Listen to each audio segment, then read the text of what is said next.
Welcome, welcome. Thank you for joining us once again for Deer and Deer Hunting's Deer Talk Now. I am Dan Schmidt.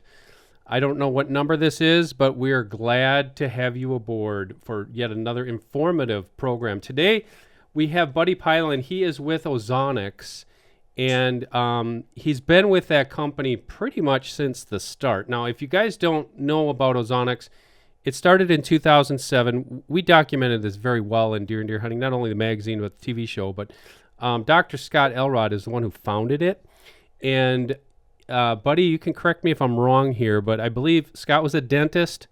He was, if I recall the story correctly, he was drilling people's teeth and using ozone technology to kind of kill bacteria and eliminate odors. And he was a hunter, and he's like, hey, how could we translate this to the hunting industry? Is that pretty much accurate? No, that's exactly right. He was in the middle of a procedure and where he was cauterizing a wound and that produces, using a laser to cauterize a wound produces some smoke and some odor, and he uses ozone to get rid of that. And it just hit him that I wonder if I can use this when I'm elk hunting and keep an elk from smelling me. And that was the genesis of the entire thing. That's pretty incredible. Well, that was my back way of saying thank you for joining us today. We appreciate you taking time to be with us. But it's been 15 years, and it's been quite a ride. How did you get involved in the? So I've been here since the beginning. Me and Scott have been friends for a little over 20 years, and I remember early on we were actually gone to hunt pigs, and he said, hey, I have this crazy idea, and he explained it to us. And of course at the time, and I've told a lot of people this, I was like, yeah, that's pretty crazy, and just kind of dismissed it. But the next year, that was 2004, and the next year, 2005, we hunted in Oklahoma together, and the conversation came up again. And in December of 2006, we had just got done hunting in Oklahoma for the second year. And then in December, he said, hey, would you come out to my house? I want to talk to you about something. And a few weeks later, we were in Uvalde, Texas, testing the unit, prototype units that we had built with rheostats and motorcycle batteries and cables. And, I mean, we had no idea what it would do. And but that's where we started, and that's how I've been involved since the beginning. That is and a lot of the stories of the hunting products, we've chronicled over the years, started like that. That's how the first trail camera actually was started by the founders of Deer and Deer Hunting. And this would have been in about 1971. They had Olympus cameras rigged with like piano wires across trails. And when you looked at it as this big contraption, you look at the first compound bow, it was like 2x4s with pulleys, attached to it. So the idea was there. You guys have really honed it. One thing that I found interesting, and I don't know if you remember this or not, I talked to you quite a few years ago when this was first starting. You pretty much took up hunting when you became an adult, didn't you? Yeah, no, I was 32 years old before I ever deer hunted or bow hunted. And the first time I ever hunted deer was with a bow. But I'd started duck hunting a couple of years before that. But yeah, my grandfather and my father didn't really hunt. Both of them were fishermen, so I did grow up doing some fishing. But yeah, hunting for me came late in life, and bow hunting 32 years old. That is pretty awesome. Now, you're originally from Texas, right?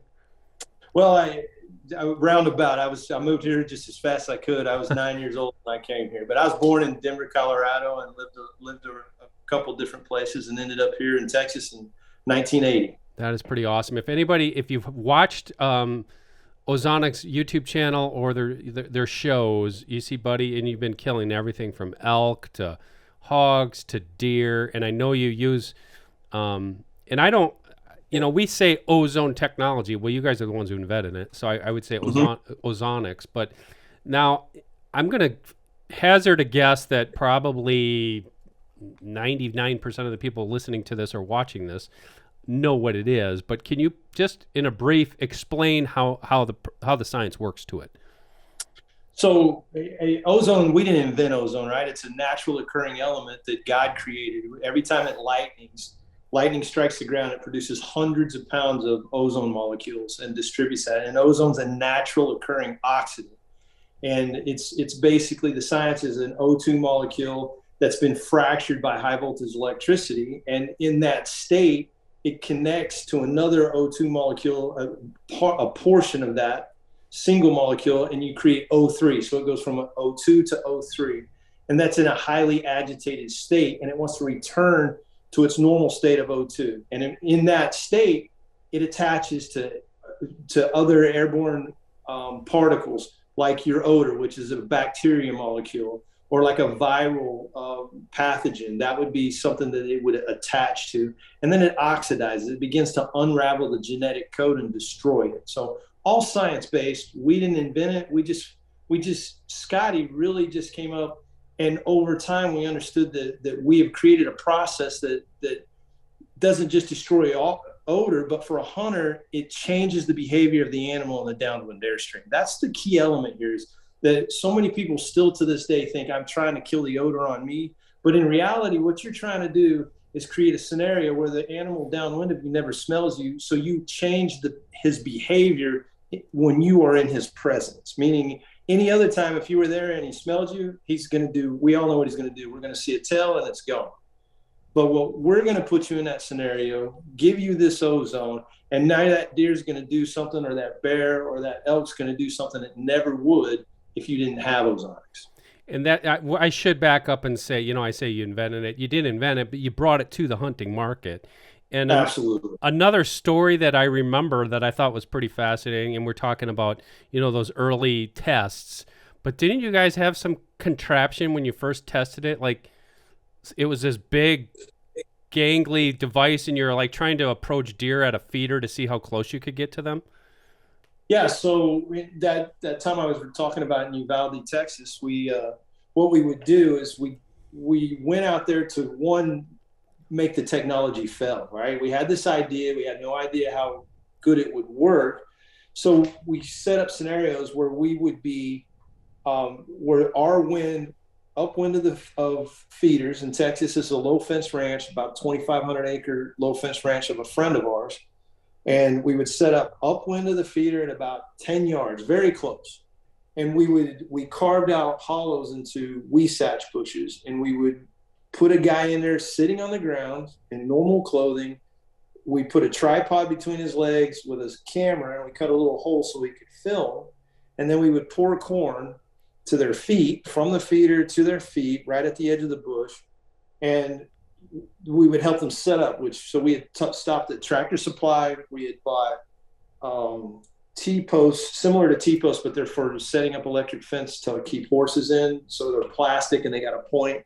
We would drive those in the ground. We had little bags that we took duct tape, and we would take this little unit in there. We would run these jumper cables from the unit to a motorcycle battery. And then we would turn everything on, shove brush in around the hunter, and leave. And then we would film. And I was one of the hunters on the first morning, and I remember the feeder going off and the deer starting to come in. And I had a mature 140-inch, just a beautiful, South Texas whitetail come in eating. And then we had a little bit younger mainframe 8 come in, and they're doing their thing, but they're just eating corn. And I was still, I'd only been hunting for about 5 years. And up to that point, I had never even killed a buck. I'd killed a couple of doe with my bow, but 5 years in, I still never killed a buck with my bow. So now I've got 140-inch, and I didn't know he was 140 inches back then. I just knew he was big. Yep. Right, to me. And this little younger buck, and both of them come together, and they're feeding straight downwind to me at about 8-9 yards. They're this side of the feeder, between me and the feeder. But that young buck, we still have film footage somewhere where that young buck would walk straight to my bush, and he's so close that I could watch his nostrils flare and open up, and he couldn't smell me. And this is all like happening right there, 2 or 3 feet from me.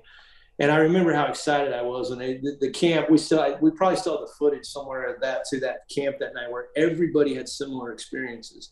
And so it was a contraption. By all means, it was at that time.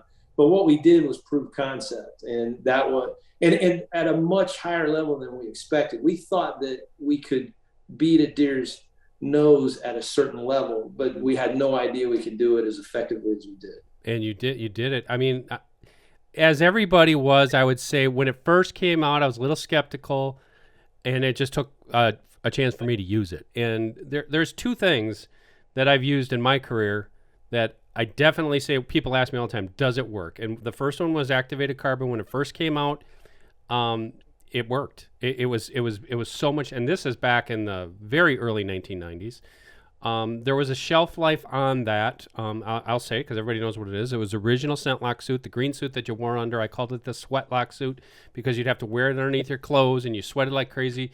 But the way I described that is the same way I described Ozonics when I first used it, was if a deer sensed me while I was using either those original scent lock suits or Ozonics, I said, to me, it seemed like a deer sensed something, but it sensed something that was there maybe hours ago, as opposed to a guy sitting right there. Right. And that's the way I describe it. But now I've used it. I mean, like we're talking 15 years since you guys brought that to the market. I've used it purposefully. I've hunted stands purposely with the wrong wind, knowing that you know what, I'm taking a chance, but I think I'm gonna be okay. And I was okay so many times. So it is impressive. I think that we've probably gone past the fact that does it work. You described how it works. The question that I have, and actually I do have a couple questions I fielded from our social media pages today. One of them was, and I thought it was pretty interesting, you know, if this stuff works, why don't they just use it at, and I don't know how to describe how they said it, like there's a certain level of ozone I know that you can generate with that unit. Why don't you use maximum power or whatever? And I know there is a story or a reason behind that. Well, so you obviously, and I guess the best way to put it is there's a minimum effective dose for everything, right? I understand the hunter's question too, because I'm one of those guys. If a little works, why don't we use a lot, right? But if you have a headache and I give you 100 aspirin, it's going to get rid of your headache, but it's probably going to do peripheral damage to something else. But if I give you 2 aspirin over a certain amount of time, you're going to get rid of your headache with no ill effects. Ozone's the same way, right? If there's a minimum effective dose, I'm also limited by the size of the unit, right? You have to, in order to produce certain levels of ozone, you would have to have much more electricity or a larger coil, and you would generate more noise, you would use more power. So there's this balance that we needed to create in a hunting scenario. One, it needs to be lightweight, because our first units, and I know you remember them, the HR100 with 5.5 pounds with a nickel cadmium battery. It was square. It's like a big Kleenex box. Yeah, I remember that. Yeah. I used to carry 2 of them to the stand with me because they worked, but they weighed 11 pounds and they were not easy to use. And most guys, even though they worked, there were still a lot of people like, I don't care how much they work, I'm not carrying 5.5 pounds that I have to bungee cord into a tree somehow because there's just no way to hang it, because you couldn't, a typical mount system. So we're restrained by the size of the unit, right? So it needs to be small, lightweight, and portable. One, it needs to run on a 12-volt battery, right? That's part of the magic, is we take a 12-volt battery and convert that into high voltage electricity to do what lightning does. And that's take an O2 molecule and rip it apart. The other thing is, again, battery life. You don't want to change your battery every hour because you're producing 3 or 4 times more ozone than you need. You want to change your battery ideally one time. And if you're a rut hunter, you want to go sun up to sundown. So you need to have maximum battery life. So there is this balance. And so what we've done is we've figured out over time, how much ozone do we really need to accomplish our mission, which is to make an animal downwind of me not smell me? And we did that with the HR200 many years ago. And we've increased that based on environmental circumstances when we added hyper boost or boost mode, and when we had added hyper boost mode to account for open air environmental situations, tree stands, hunting on the ground in a brush blind versus a closed blind, those type of situations, or chasing elk with it attached to your back on a kinetic pack. You're going to want more ozone. So in higher winds, in higher humidity environments, and with the HR300, when we introduced a more efficient unit, a larger coil than the HR200 and 230 series. So slightly larger, used a little more battery, but we were able to add and adjust to that through, product development. We introduced the Orion, which included a hyper boost mode, where on demand now you can produce about 45% more ozone than the original 200 series for certain situations. A ton of dough are coming into the deal. You got a bunch more noses. You have more chance of the wind swirling. You need more ozone to help interact with your odor. So to answer his question, is more is not always better for a variety of reasons. You not only answered that question, but you answered about three of the other ones that came in. But right. I'm going to piggyback on those. The one you alluded to there, and I think you answered it, but maybe you could elaborate on it. The next question was, are ozone generators dangerous, was the second question. And I think you answered it, but maybe you could explain. I know you guys have had to go through numerous vetting processes in building these things. So what would be a possible effects be, and how have you addressed that through your technology? So the only, and I hate to use the word danger, and there are a lot of people that ask this, right? But if you do a Google search for ozone exposure, you'll find out ozone exposure. The EPA has a weighted time average, right? And they say that you have to be exposed for this much concentration of ozone for this many hours to exceed what they define as the safe threshold, and that's 0.01 parts per million over an 8-hour threshold, time weighted average. You would have to lock yourself in a closet and seal it up to reach those levels. Used properly, and I guess the best way for me to say this to most guys is, in a hunting scenario, if you smell ozone or you're breathing ozone, you don't have your unit set up right, period. Because it should be dumping all of the ozone into the downwind airstream. So the wind is always carrying it away from you. And you know why? Because that's where your odor is. Deer and elk and all of these animals we're hunting, they don't smell the hunter. They smell the odor released from the hunter in the downwind airstream. And that's all I need to control. And that's why I tell guys, don't have to worry about what you smell like. And it also goes back to the safety aspect here. If you're worried about the ozone, and again, ozone, naturally occurring element, so it's happening all the time. Most fast food restaurants you walk into, you see a purple light up in the corner over there, glowing. That's producing ozone to get rid of odor. It's used in so many different. Every hot tub produces ozone to purify water. Most wastewater treatment facilities and or water purifying facilities use ozone to do these things because there is no residual effect. Chlorine. We clean everything. I always said it smells like you're in a swimming pool, like in the high school swimming pool. I said that's what it kind of reminds me of. If I do smell that odor coming off of there, or the odor right after a rainstorm, after a bunch of lighting, that odor smells just like that. But my point is that if you go into every house out here and you open up you go in the kitchen or bathroom, you open up, there's going to be bleach underneath there. And if you go online and Google exposure to bleach, you're going to have page after page after page of bad things happen to you, and you're not going to find anything with ozone. Ozone, when used properly, is completely and totally safe. Now, if you were to say lock yourself up in a blind and use it improperly, what you're going to experience is scratchy, dry eyes, scratchy, sore throat. Shut off the unit. Step outside and start breathing fresh air. In a few minutes, you'll be fine.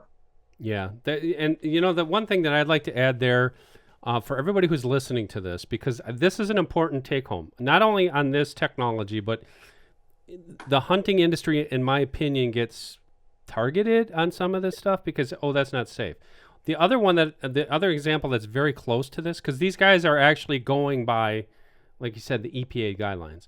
The other one would be deer urine and the big panic and mass hysteria over possible CWD. Let me just do a sidebar here because I know we've talked about this, but for a deer to contract CWD from urine, it would have to ingest 33,000 gallons of infected urine to affect 1 gram of brain protein.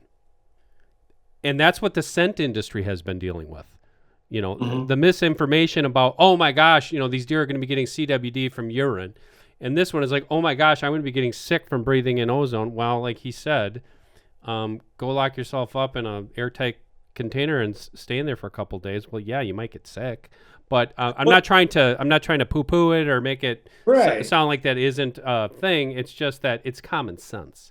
The same thing happened with carbon arrows, if you remember right. Yep. Everybody was worried to death. Oh, carbon's going to get in your meat, and everybody's going to get sick. And there was this big thing to poo-poo carbon arrows as well when they first came out. I've heard a ton of the stories.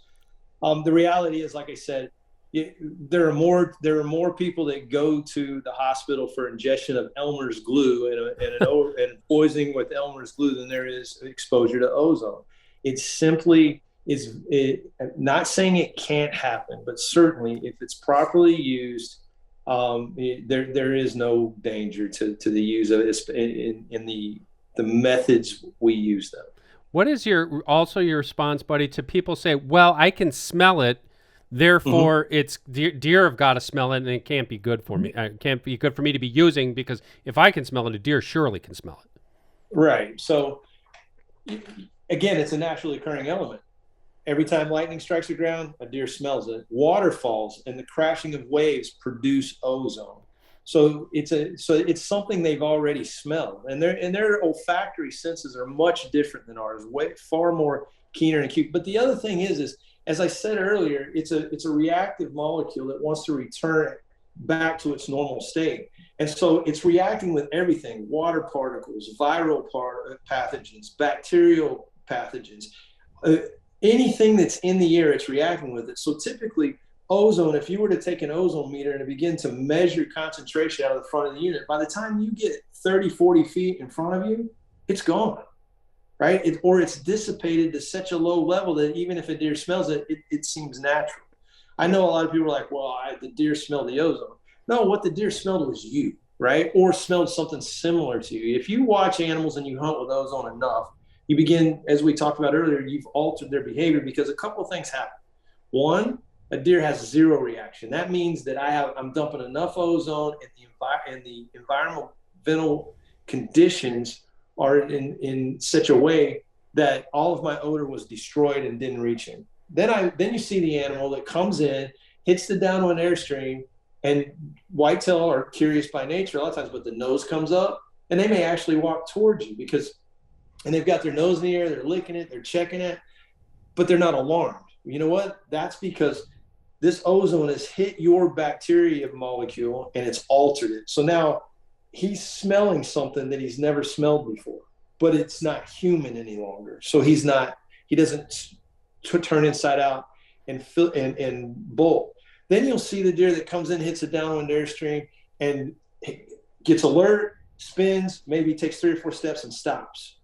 Well, that's a deer a lot of times that catches some of your odor that didn't intermingle with your ozone, but it's at such a reduced level, like you were saying earlier, that animal has a safe distance, and he believes, well, I smelled somebody, but they're 300 or 400 yards away versus 30 yards away in the tree stand or the ground line. And then sometimes you get an animal that turns inside out, and I tell people, the reason they're like, oh my God, he split, he turned inside out. And that's because he did smell you, because that's what deer do when they smell you. And when they get enough of you that they realize how close you are. And if you walk into a room and you think nobody's in there and I jump out and yell, boo, I scare you really bad, right? Because you think you're alone and I startle you. A deer that walks into an open food plot or a field and visually it can't see anything. And from an olfactory standpoint, it's already surveyed that the wind's in its face, I don't smell anything, and it goes on about a saying, and then all of a sudden it gets a full nostril of human that somehow got through, it will come unglued, right? But it's not ozone they're smelling, it's you they're smelling when they act like that. 100%. And you know what he's saying there? A couple things, which I would put an exclamation point behind all of them. Number one, this isn't foolproof. And number two, you still got to hunt, because what I tell people is just exactly what you said. I had this ozone generator out. Deer came in, turned inside out. Piece of junk, doesn't work. I said, how close was the deer? 20 yards. I said, okay, you had a deer within 20 yards. Why didn't you shoot him? Well, okay, I was expecting him to stay, or I didn't have a shot. That's fine, but you were still hunting, and you know what I'm saying? It's not foolproof. And that you actually answered the last question from the viewers was that the question was that, for lack of, this is exactly how it came in. That stuff doesn't work for unpredictable winds. Well, like Buddy just explained, you can't cover everything. So if you have the wind and it's swirling and you're up there sweating to begin with, maybe it is Texas and maybe it's 80 degrees and you're hunting or whatever. And for me, I'd be sweating beating off my forehead. The fact that I got that deer within 20 yards is testament to something, because I think in a lot of cases, back in the old days when we just used to take a shower, if that, and maybe have our clothes in a bag of pine boughs, we would never have that deer at 20. He would have busted us at 40. So I think that's really some important points to make. Well, and again, there's a lot there to unpack, but the bottom line is the analogy I like to give people is that people think ozone is a linear thing, like we're pushing ozone in a certain direction, and that's not the case at all. A fan in our unit is very simply to scrub ozone from the coil and to push it out of the unit. But once it gets out of the unit, it's a molecule, right? The wind takes that molecule wherever it's going, and wind's typically not linear. It flows more like a stream. And if you walk out in the middle of a stream and you stood in that stream, you can see where it creates eddies around rocks or low points or the banks.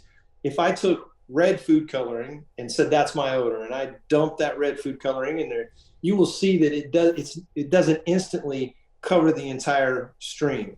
It begins to fan out and spread, but there are places where it's darker red and lighter red. There are places where there's no red at all, and it's going because it's flowing, just like wind does. If I take green, which I would equate that to ozone, and I begin to dump it into the water with the red, they're going to intermingle. And some places that green will overpower the red, and it will completely get rid of it. And you keep dumping the whole time. Dumping green, because that's what your unit's doing, pushing out that ozone. Then they're intermingling, and it's taking it over. Some places you'll have just a little bit of red. It's reduced your odor to the point that the animal thinks you're 300 yards away instead of 20 yards away. In some places, it's all green, and there's no odor at all. And in other places, there might be some red that it didn't get, and it keeps going. That's why it's so critical to properly use the unit, to chase the wind. So if the wind shifts on you, you do need to adjust your unit to dump the maximum amount of ozone. Because if the wind switches 180 degrees on you because a front moved in and you're not paying attention, well, now you've got the wind blowing right in the front of your unit, and you completely neutralize the unit, and there's no ozone going to the direction it needs to. Well, of course, an animal's going to step out there and smell you. I tell people too a lot of times, like duck hunting, it seems the use of decoys seems to be very simple. You go out, you throw them in the water, and ducks think that, great, I'm going to land. But me and you, anybody who's duck hunting, know that's not the case. If you're hunting certain ducks, you spread a certain way. You find where the sun's coming. Where's the wind coming out of? Because the ducks are going to circle back, put the wind in their face, and they're going to cup. If they're scalp, I know they're going to come in low, and when they commit, great. Pintails are going to circle me or encircle me. There's different ways to do this, and the hunting with ozone is no different. You don't just throw it over your head and turn it on. You've got to consider the circumstances. And the really beautiful part is when you do that, when you begin to understand how to utilize it as a tool, and you get better at it, like any tool, you get better at it, you can stop hunting the wind and start hunting the deer, right? That's a big change in what we do, because we always talk about hunting the wind or the wrong wind. But if I took wind out of the equation, and I could put my stand wherever I wanted, and I could hunt, would I hunt differently if I didn't have to have that equation in there, or it didn't weigh as much as it normally does? That's exactly what the way I was trying to describe it when I finally learned how to use it. You guys have made it awfully easy too. Okay, so you got this nice little portable unit. You put it on we got to talk about this new connector, by the way. But you put it on the tree, and the lazy aspect is turn it on and hunt. Hunt all day. Right. And then, like you said, the thing's either blowing on you or it's blowing the wrong way. But what I did then was I hunted spots that I thought I could never hunt before. Most of them would have been southwest corners of either openings or fields or food plots, which here you can't normally do that. Prevailing winds, if you're in a southwest corner, the wind is always blowing out, like when the deer step out. And that's the way I used it. Man.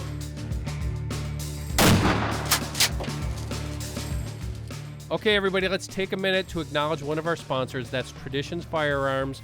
Traditions, as you probably know, 2 years ago, they came out with the Nitro Fire in collaboration with Federal Premium and Hodgdon.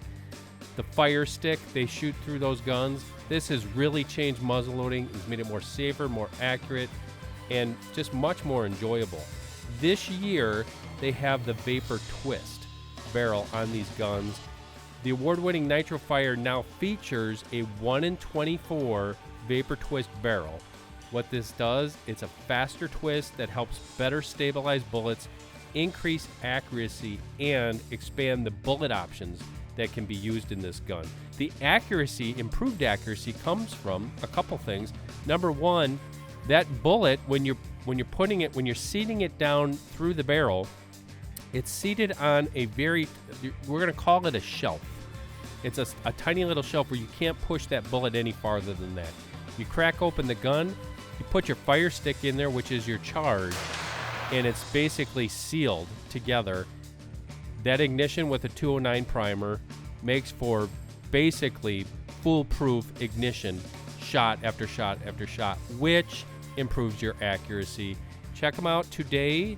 That is the new Vapor Twist Nitro Fire from Traditions at traditionsfirearms.com. I wanted you to talk a little bit, buddy, about the other preconceived notion is, yeah, those are great if I'm hunting out of a tree stand or a blind, but I've seen your videos and I've seen you using these on spot and stalk hunts. Absolutely. So how do you deploy or use those, like when you're running and gunning? Yeah, so great story. When, for a long time, we would take bungee cords and strap them to our backpack and go down on the river bottoms to hunt pigs, because those pigs will cruise. And pigs, by the way, for people who've never hunted them, in my opinion, smarter than deer and have a big true mature boar hog has a better nose, and he's way smarter, way warier than a big buck. But I love whitetail, don't get me wrong, but chasing pigs is a lot of fun, and we used to do that. What we have done over the years is evolve a system, and we're not backpack builders, so to speak, right? But what we do is build ozone delivery platforms, one way or another, and we built a kinetic pack just for that purpose, right? You put your unit in it. For whitetail hunting, egress and ingress are two of the most important things in a hunt to be successful, and we forget about those things, right? We'll run in and set our stand up and get our ozone going, and not realize that we walked past our target deer and he smelled us on the way in, and now we're not going to see him. And so the kinetic pack serves two purposes. One, in egress and ingress on for a whitetail hunter, getting into the stand, getting out of the stand. But for elk hunting, which is obviously for Scott, is his passion. I mean, he loves chasing elk, and it's something that he's brought me along with, and I've found that I also, it's a different kind of hunting, and so I have two loves parallel, right? Love for whitetail, love for elk hunting, because they're so different. But the unit is so applicable, because when you're running a gun, you've got the thermals, you've got the wind up, the wind down, and in elk hunting, you don't get to guess where the animal is going to come from a lot of times. So you're moving, and in the rut, you start bugling, you throw a cow call out there, and all of a sudden here he comes, and he's coming from that way, and you have a few seconds to set up and make a call. And if you get upwind of him,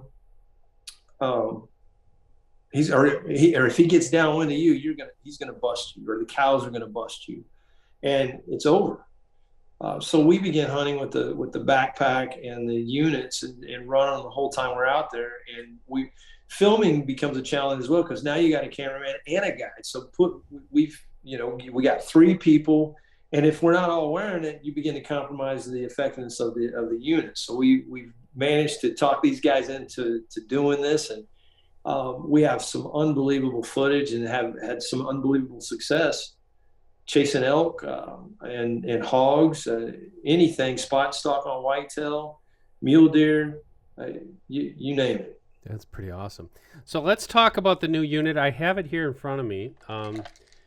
You guys just sent this to me this week. This is the HR 500. I'm going to just tell you, okay, so I put this thing together today, charged it up. This is pretty freaking awesome. I can Bluetooth this thing to my phone, and ask any of these guys around here, they're going to laugh right now. They're smiling. I am the worst guy with apps and tech and stuff like that. I could do this. So I downloaded the app. I charged the battery. It's a pretty simple thing to do. And now I don't know if you guys can see this. Number one, it's small. I can turn this thing on from my phone, and you can't even hear that fan going right now. And then also you've got this little, it's almost like a car clicker thing that you can use. But tell us about the 500. How is it different than those earlier ones? I can't hear that fan's going right now. I can't hear it.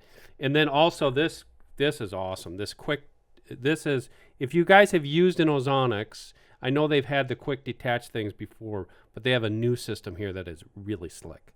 So tell us about it. How did it come into play and some of those features that you got?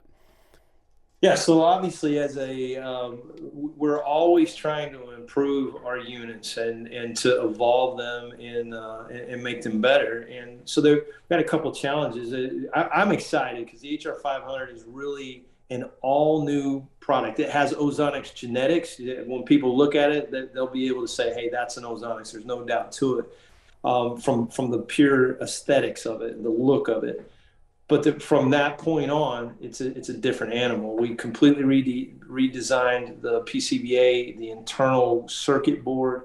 We've repositioned the fan. We've improved the tolerances on both the coil and the fan to improve efficiency and output of ozone and to reduce the noise signature.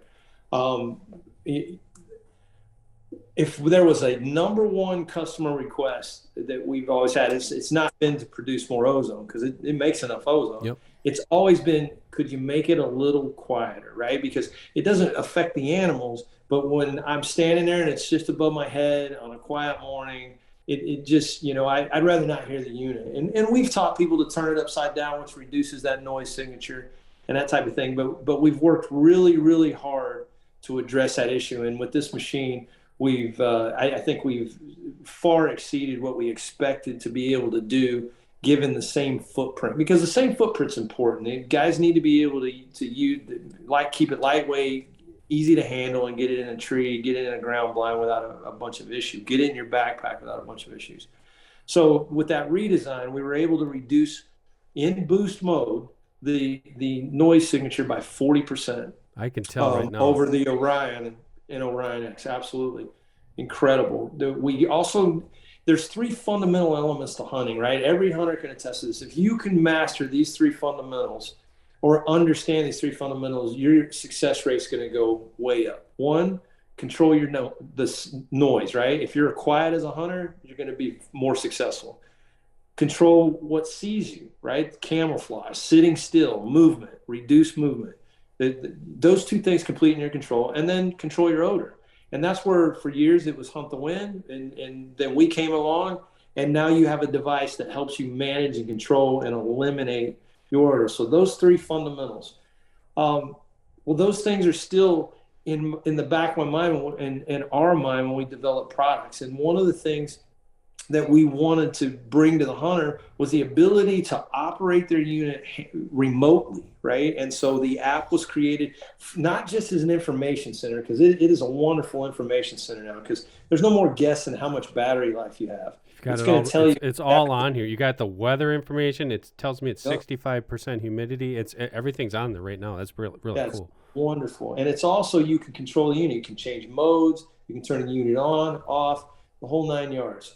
So that's very important. So now if you start out your day and you happen to be sitting there looking at your phone like a lot of us are, And I know I keep telling myself every year, put your phone up, stop doing this, because I've missed opportunities Yep. staring at my phone, which is a bad habit. But you know, that phone's going to be able to, one, control your unit, and then two, give you information that you need. How much battery life I have, because that matters to a guy. If I'm looking at it and for whatever reason, I've run it in hyperboost several times, or I've done something, I need to know that last 30 minutes of the day, it's prime time.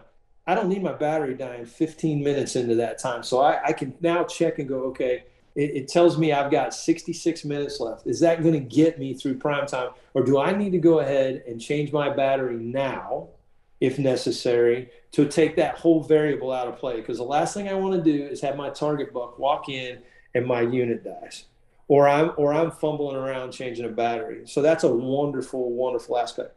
You also mentioned it's going to tell you humidity, barometric pressure. It's going to tell you wind direction. All of these things.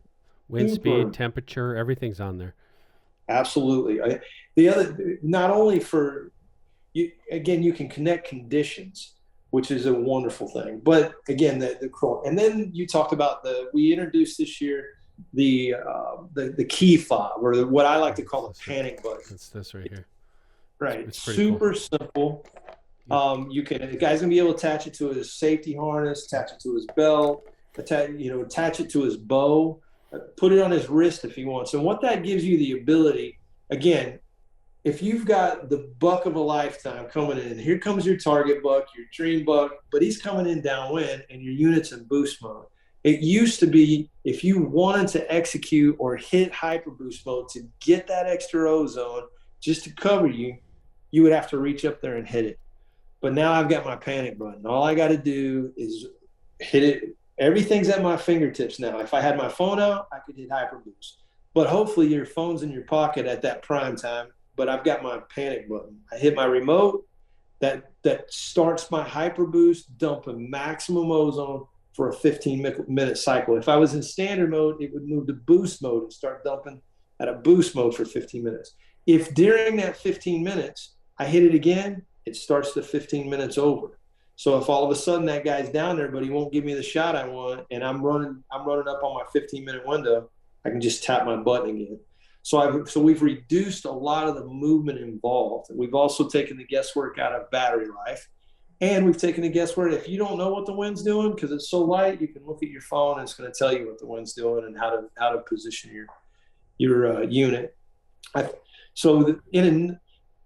In addition to all of that, you brought it up.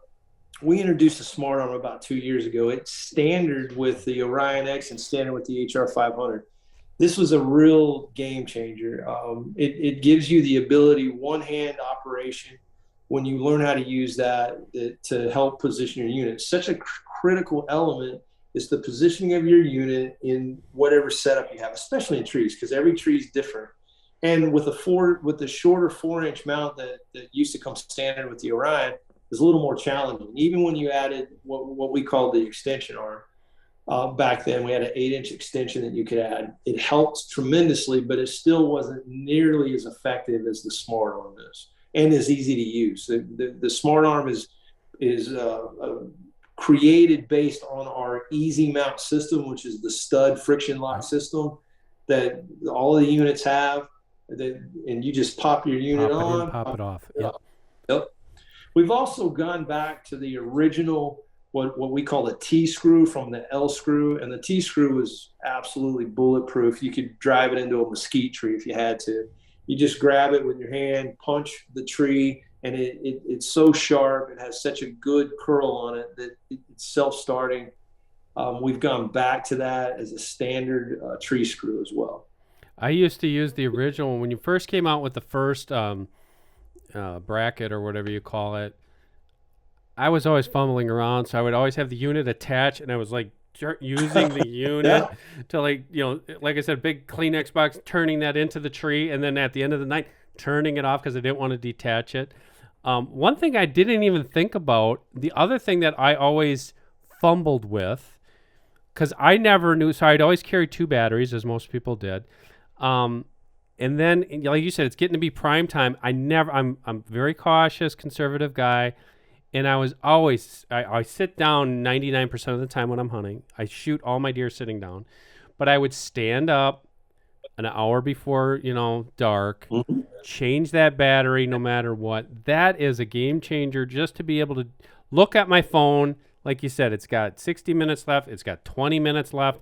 Do I need to change it? I better change it now. That is super, super nice. Well, I'll tell you.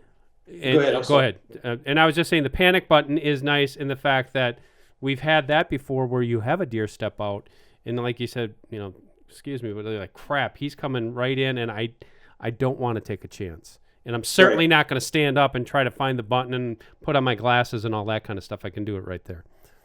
There have been some scenarios that come to mind for me that I've really and can't wait. Is one when you are spot and stock like elk hunting. I got caught in the wide open before, and if you've elk hunted, you know that if you just crouch down a lot of times and sit still, a whole herd of elk will feed by you, and as long as you don't move or limit your movement, and they don't get downwind of you, they'll walk right by you. And usually what is pushing them? There's a nice bull pushing that whole herd of cows right ahead of you. So if you can wait long enough, we got caught in the open, and they were downwind of us, and I had no way of changing my unit from boost mode to hyper boost mode that I was wearing, because somebody would have had to do it for me because it was on my back, or I would have had to take my backpack off and do it. And now I've got my remote. I can simply reach up and hit that and know that now I've got 20 cow elk down in front of me. And even though they're downwind, I've got that extra ozone dumping down there. That's pretty. And so there's some really neat scenarios outside. I mean, just when you have 5 or 6 does coming in, you got a whole bunch more noses, and who are paying way more attention a lot of times than a buck is. And I think that's a critical time. And moving back to battery life, here's a neat thing. I can't tell you how many times I've had guys tell me that, hey, I went in, grabbed my batteries, grabbed my unit, took off, got there, and I had forgot to charge my batteries. And now what you can do literally is slap a battery in your unit before you ever leave the house and check and look at it and go, oh, 100%, or man, that one's 20%. And now you got some choices here. If I don't have another battery, I've got to stay and get this one charged, or whatever you do. So it helps eliminate that scenario as well. Okay, one last question for you, buddy, and it's actually related to that. I actually told the guy I would ask you that. He said, what is the realistic life of an Ozonics unit and the batteries? So what he wants to know is, if he buys one of these things, realistically, how long is that going to last him? So it's kind of a loaded question, right? It's going to depend on use and environmental conditions. These units they're sucking air from ambient air, forcing them through the unit over the coil and out. So if you're hunting in South Texas, like I do a lot, and it's hot, dusty, and high humidity environments at times, like here in Southeast Texas, your coil is going to get dirtier faster. But typically what we recommend is that it's easy to test. You go in a dark room, turn all the lights out like your garage, turn it on, you'll see the coil glowing purple. And if you see large portions of that not glowing purple, or spots on it not glowing purple, the coil's dirty, and we have a Ozonic process. But typically we recommend that you do it once every 3 years.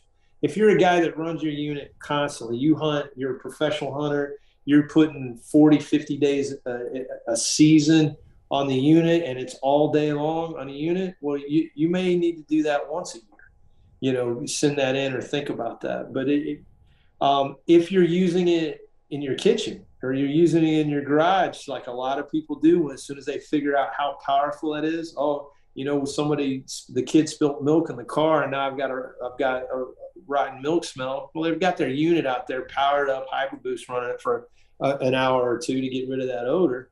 Again, all of those things should be considered, but typically you're going to get, we test them to 800 hours, but we have units. I've got units that are 7, 8 years old that are good. It's going to depend on how you care for it, what you do. I recommend that you use moisture-free compressed air, the same thing you clean your computer keyboards with and that stuff. If you take that and blow your unit out after every hunt, you're going to prolong the life of that unit. And most importantly, don't hunt with it in the rain, right? It is an electronic device. If you get it wet, it's gonna ruin the unit or certainly drastically shorten the life. Batteries are lithium-ion batteries are lithium-ion batteries. We guarantee that both the unit and the batteries have 1 year manufacturer warranty. So if they stop quitting in that first year, we're going to replace it outright. I have some batteries that again are several years old because it's going to depend on charge cycles and discharge cycles, like with anything. But a typical lithium-ion battery should last you for 2 or 3 seasons without issue, as long as you store them correctly. Don't leave them in your units because if you leave them in your units during the off season, it's going to discharge, and all lithium batteries, if they discharge to a certain point, you can't get them to go back again. So it's really important to store your batteries in the off season properly and to charge your batteries correctly. Excellent. And cold, big deals. Excellent. Well, buddy, that's a wealth of information. I believe, if I'm going to get this right, people want more info. Well, first I should ask you, are those new units shipping already if people want to get them? No, they won't be available until August 1st. Okay. So it's a couple, well, we don't even know when this one is airing, but if it's past August 1st, you can actually check them out. If you want more information, I believe it's ozonicsHunting.com is the website. And once again, I'll give our best to Scott and very much appreciate all the information and you joining us today. Well, it was an honor to be here. I appreciate the invite, and I'll let Scott know. He wished he could have been here, but he had other obligations. That's all right. Okay, that's a wrap for today's show. Very informative, just on the science and the history of a company that's now 15 years old. For Buddy Piland, I am Dan Schmidt. Thank you for joining us for Deer Talk Now. I say this every episode, so bear with me.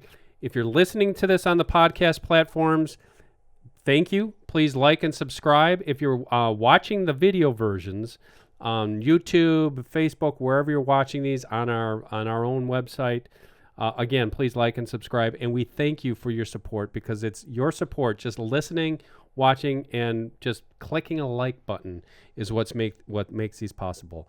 We'll catch you next time for another episode of Deer Talk Now. The Deer Talk Now podcast is brought to you by CuddyLink cell cameras, up to 24 cameras, one cell plan, and as low as $10 per month. 10-point crossbows, the fastest crossbows in the world. Wildlife Research Center's Scent Killer Gold.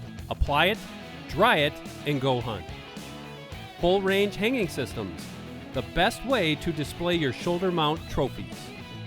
Hunt Stand, the #1 hunting and land management app. And Traditions Firearms. Feel the difference.